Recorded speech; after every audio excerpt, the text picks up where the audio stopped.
Une nouvelle ère s'ouvre pour la Cotton Tchad Société Nouvelle.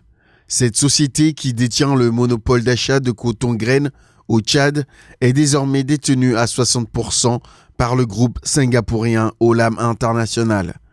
L'État tchadien a cédé la majorité de ses parts dans le cadre d'une privatisation partielle, laquelle privatisation devra permettre à la mise en œuvre d'un programme de croissance et de production de coton graines à 300 000 tonnes d'ici 2023 contre 100 000 tonnes actuellement. En outre, Olam International va assurer le financement intégral des campagnes cotonnières, réhabilitera l'usine de production d'huile de coton de Moundou, ainsi que la totalité des installations d'égrenage de la Cotton Tchad Société Nouvelle. Pour sa part, l'État tchadien, qui soutenait jusqu'ici la filière en subventionnant les intrants et matériels agricoles et en se portant garant auprès des banques pour l'octroi à la Cotton Tchad Société Nouvelle de crédits requis pour le financement des campagnes agricoles, peut désormais souffler. Notons que le coton est le troisième produit d'exportation du Tchad derrière le pétrole brut et le bétail. La filière procure des revenus pour 3 millions de personnes.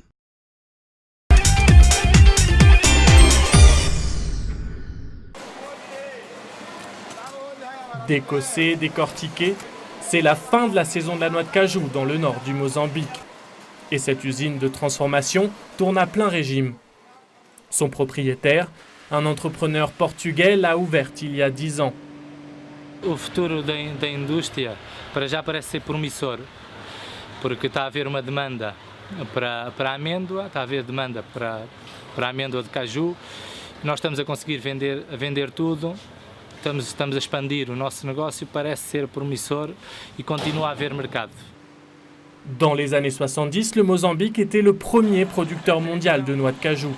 Mais une longue guerre civile et plusieurs catastrophes naturelles ont mis la filière à terre. L'autre responsable, la Banque mondiale. En 1995, l'institution financière a exigé un plan d'austérité synonyme d'arrêt des subventions au secteur. Résultat, les usines ont fermé et 10 000 personnes ont perdu leur emploi. Para o nosso caso, não correu bem.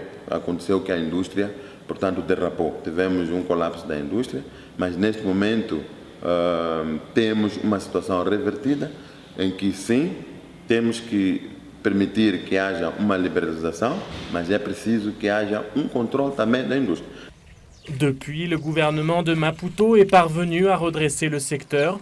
En 2017, la production a battu son record des 30 dernières années.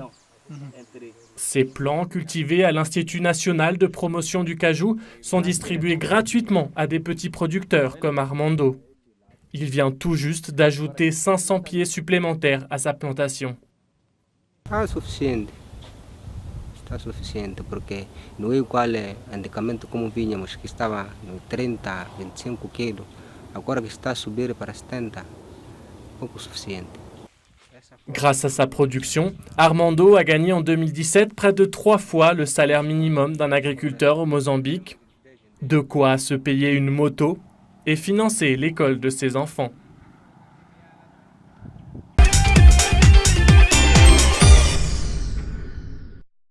Le Kenya affiche un taux de croissance de 4,9% pour l'année 2017. C'est ce qu'indiquent les autorités du pays qui ont revu à la baisse leur prévision initiale de 6%. Le nouveau taux annoncé reste en deçà des 5,85% que le pays a enregistré en 2016. Le ralentissement de la croissance kenyane serait provoqué par la période de forte instabilité politique qu'a connue le pays lors des dernières élections présidentielles. Également en cause, la sécheresse qui sévit dans le pays et qui a entraîné un ralentissement du rendement du secteur agricole dont la croissance a chuté à 1,6% en 2017 contre 5,1% en 2016. Autre facteur défavorable, la baisse des recours au crédit dans le secteur privé au Kenya. Pour 2018, les autorités kenyanes tablent sur une reprise de la croissance à 5,8%, stimulée notamment par une stabilité de la situation politique du pays ainsi qu'une augmentation des investissements dans le secteur de la fabrication, de l'agriculture, de l'accès au logement et de la santé.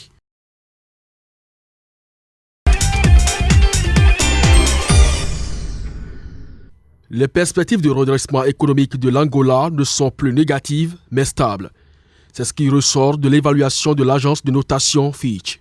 À l'origine de cette amélioration, la hausse des prix du pétrole et le soutien du Fonds monétaire international. Elle reflète également les progrès enregistrés dans la mise en œuvre des ajustements monétaires et budgétaires effectués par le gouvernement du président João Lourenço et qui ont conduit à une dévaluation du kwanza contre l'euro de près de 32%. S'agissant de la notation de la dette souveraine du pays, à long et à court terme, elle est maintenue à B, au-dessous de l'échelle d'investissement. Ceci principalement à cause de la forte dépendance des exportations de pétrole qui pèsent sur la dette publique du pays.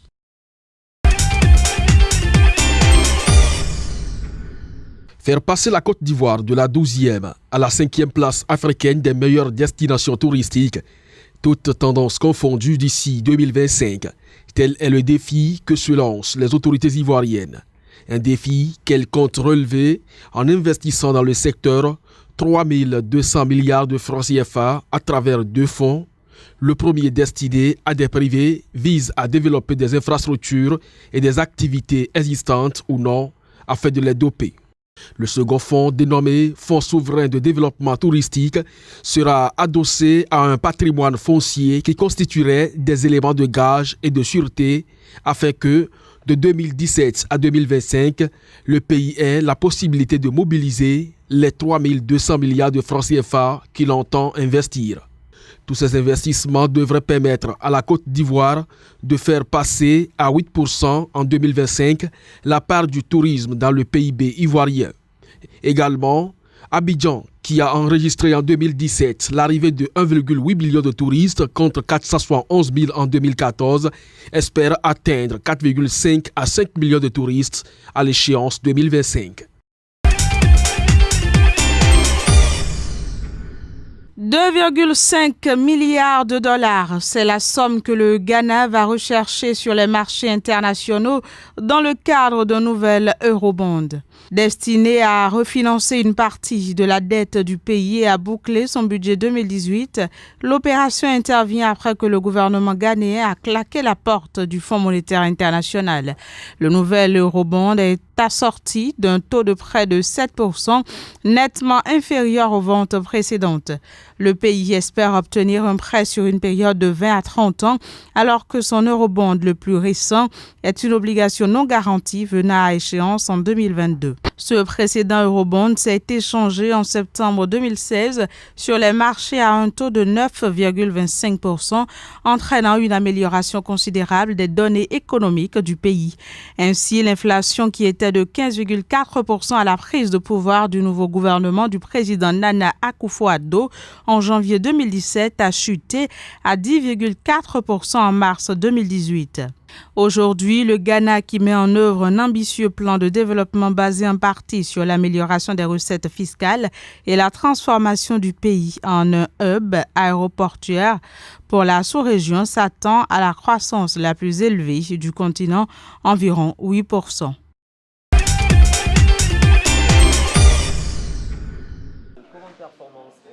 Pour obtenir le meilleur prix, il faut être rapide et concentré. À la bourse aux fleurs de Hyères, ces acheteurs peuvent dépenser plus de 100 000 € en une matinée. En ce moment, la pivoine du sud de la France s'arrache à prix d'or et attire les fleuristes du monde entier. Même des Pays-Bas, la plateforme mondiale des fleurs. On a une gamme très large, avec beaucoup de variétés. Il y a beaucoup de producteurs dans la région qui ont investi dans les plants de pivoine, les belles variétés. Et ils savent le produire très très bien pour arriver jusqu'au bout pour vraiment un produit exceptionnel. Les prix qu'on paye sont aussi exceptionnels parce qu'ils font un produit exceptionnel de luxe, comme on peut dire. Aujourd'hui, une grande partie des roses et des tulipes vendues dans le monde poussent en Afrique. Dans les chambres froides du marché de Hyères, on en trouve de moins en moins. Il y a 10 ans, ce producteur a décidé de passer à la pivoine, un choix qu'il ne regrette pas. Le problème, c'est que l'énergie, elle ne faisait que monter. C'est-à-dire, elle ne faisait que monter.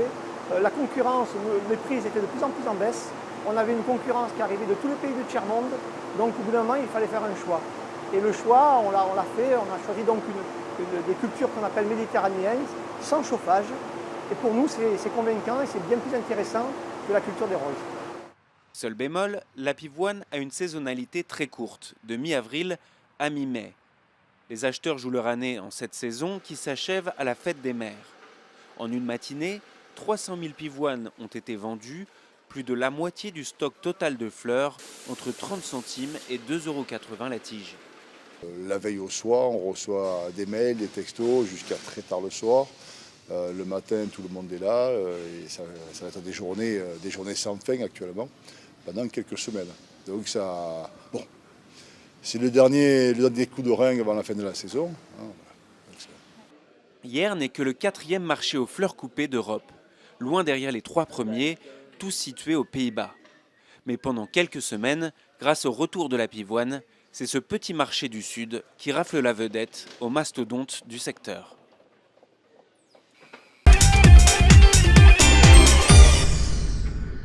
Entre 2016 et 2017, le montant des fonds envoyés dans les pays à revenus faibles ou moyens est passé de 429 milliards de dollars à 466 milliards de dollars, ce qui correspond à une hausse de 8,5%. Il s'agit, selon la Banque mondiale, d'un rebond des transferts d'argent plus élevé que les prévisions. Ce rebond est essentiellement tiré par la croissance en Europe, en Russie et aux États-Unis, laquelle croissance a permis aux migrants et à leurs familles d'envoyer davantage d'argent à destination de l'Inde, 69 milliards de dollars, de la Chine, 64 milliards de dollars, des Philippines, 33 milliards de dollars, du Mexique, 31 milliards de dollars, du Nigeria, 22 milliards de dollars et de l'Égypte, 20 milliards de dollars.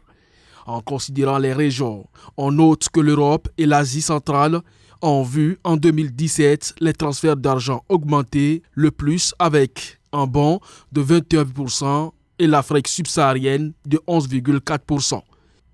Selon les prévisions de la Banque mondiale, en 2018, ces transferts d'argent vers les pays pauvres devraient encore s'accroître de 4,1% pour atteindre 485 milliards de dollars. Au total, les transferts vers l'étranger, incluant ceux à destination des pays riches, devraient s'élever à 642 milliards de dollars en 2018, soit plus de 4,6% contre 613 milliards de dollars en 2017, plus 7%, toujours au dire de la Banque mondiale qui note que l'Afrique subsaharienne demeure la région où envoyer son argent demeure le plus coûteux avec un coût moyen de 9,4%. L'institution plaide d'une part pour l'élimination des contrats d'exclusivité pour améliorer la concurrence et d'autre part pour l'introduction d'une technologie plus efficace.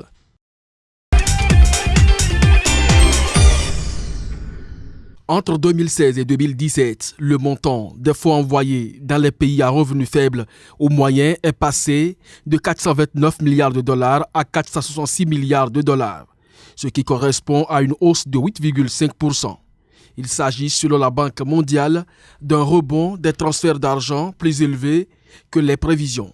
Ce rebond est essentiellement tiré par la croissance en Europe, en Russie et aux États-Unis, laquelle croissance a permis aux migrants et à leurs familles d'envoyer davantage d'argent à destination de l'Inde, 69 milliards de dollars, de la Chine, 64 milliards de dollars, des Philippines, 33 milliards de dollars, du Mexique, 31 milliards de dollars, du Nigeria, 22 milliards de dollars et de l'Égypte, 20 milliards de dollars.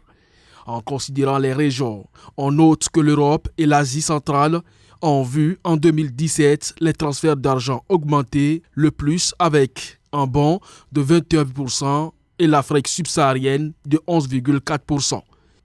Selon les prévisions de la Banque mondiale, en 2018, ces transferts d'argent vers les pays pauvres devraient encore s'accroître de 4,1% pour atteindre 485 milliards de dollars. Au total, les transferts vers l'étranger, incluant ceux à destination des pays riches, devraient s'élever à 642 milliards de dollars en 2018, soit plus de 4,6% contre 613 milliards de dollars en 2017, plus 7%, toujours au dire de la Banque mondiale qui note que l'Afrique subsaharienne demeure la région où envoyer son argent demeure le plus coûteux avec un coût moyen de 9,4%. L'institution plaide d'une part pour l'élimination des contrats d'exclusivité pour améliorer la concurrence et d'autre part pour l'introduction d'une technologie plus efficace.